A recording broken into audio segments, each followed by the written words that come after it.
The alpha and the omega, one could say, is of course the now. We start with the now, we end with the now, and the now is in the middle too. There's only the now. Becoming aware of the now is a shift to a different level of consciousness.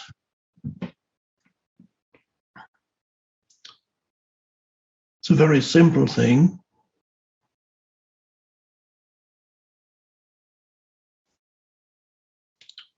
Your level of attention rises. There's a certain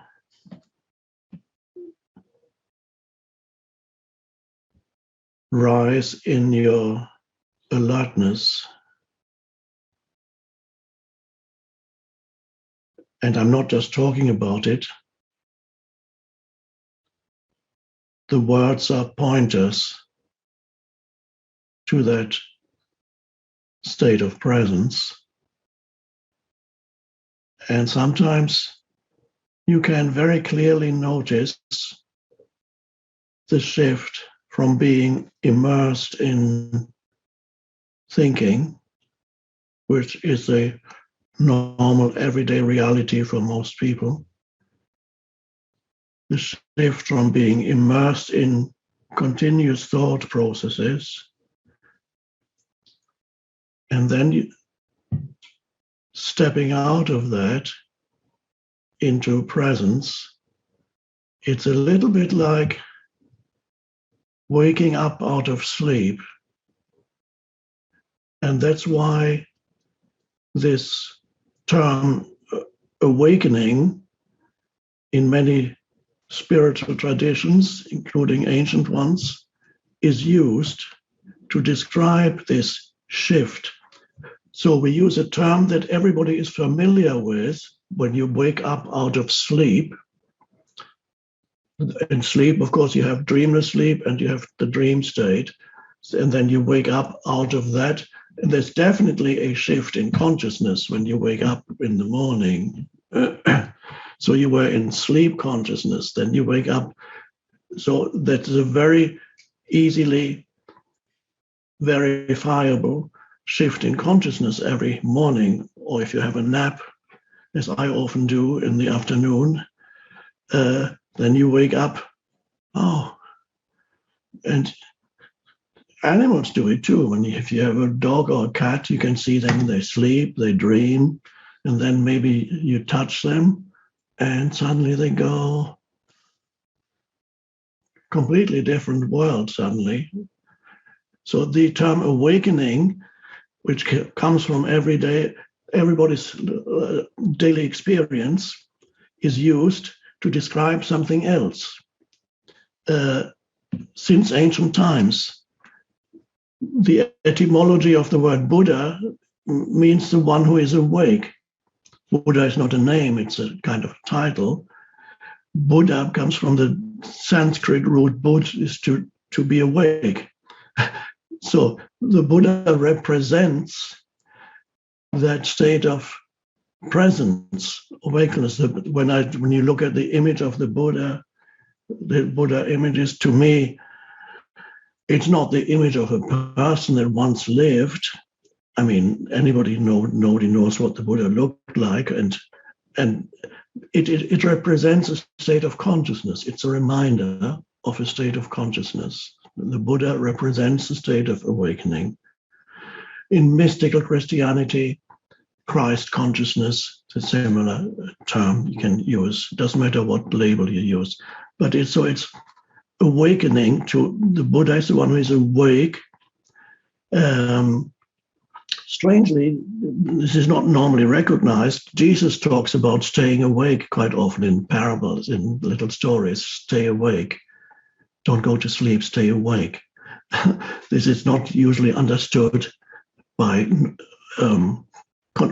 in conventional Christianity, but I'm sure that what he was pointing to was this, the state of presence.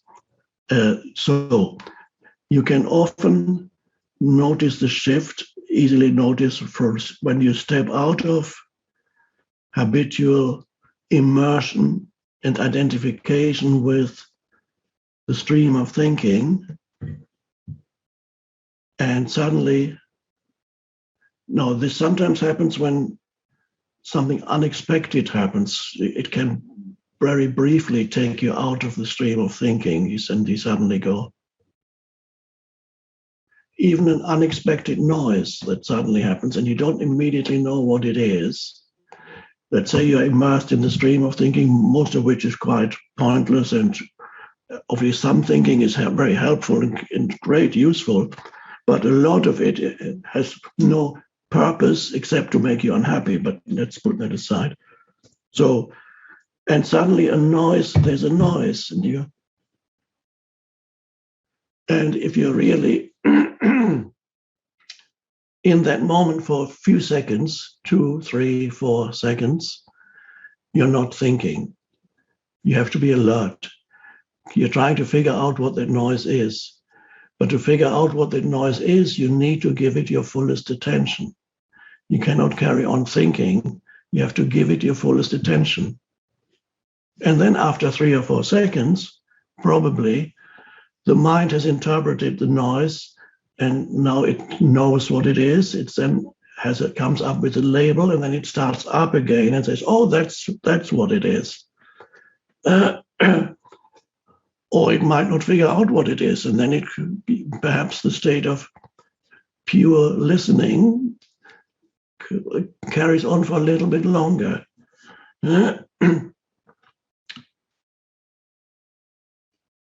It could also be, it doesn't have to be auditory, it could be a visual thing that suddenly arises. Every time when you enter a room, I would say not where you live, but in another place, you go to a hotel or in some other building, you enter a room, or a doctor's office or whatever, you enter a room, or you are walking along the street, and you turn around the corner and another vista opens up. Anything that new that comes in is always for 1, 2, or 3 seconds. There's a pure perception before you interpret it again. And so that's very interesting to detect in yourself that sometimes